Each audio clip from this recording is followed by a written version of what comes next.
Bonjour les amis, j'espère que vous allez bien. Vous êtes toujours motivés à apprendre français.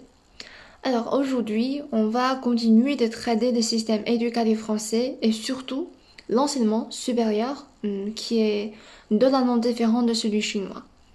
Alors, il me semble que l'enseignement supérieur français est euh, trop compliqué. Donc, on va faire un petit résumé pour le rendre plus clair. En France, il y a des systèmes publics et des systèmes privés. De prime abord, laissez-moi vous présenter un peu l'université. À condition que les étudiants obtiennent le bac, ils peuvent s'inscrire dans l'université et on peut l'appeler aussi la faculté ou la fac. La fac, c'est l'abréviation de la faculté, hein. Et faites attention, le gouvernement français va prendre en charge les frais de scolarité pour la licence, le master ou le doctorat. Et pour les étudiants, il leur faut seulement payer l'inscription. À l'université, vous pouvez faire des études en linguistique, en mathématiques, en littérature, en histoire et en philosophie, hein, bien sûr. Et ces 3 premières années, on appelle ça la licence ou bac+3.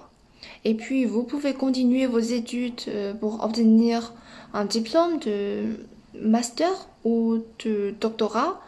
Et normalement, il y a master 1 et master 2. Et à propos du doctorat, en général, ça fait 3 ans.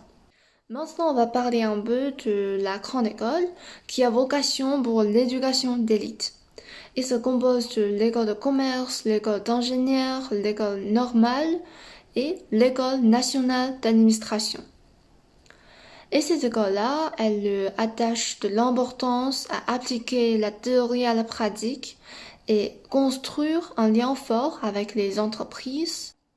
Au sujet de l'école d'ingénieur, d'habitude, après le baccalauréat, les étudiants font 2 années de préparation dans les classes préparatoires en grandes écoles.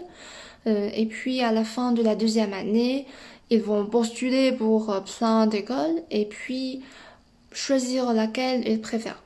Au sujet de l'école de commerce, il y en a beaucoup qui jouissent d'une excellente notoriété, réputation et de prestige dans l'optique de la qualité de l'enseignement, de recherche, de la carrière professionnelle des alumni et de l'internationalisation.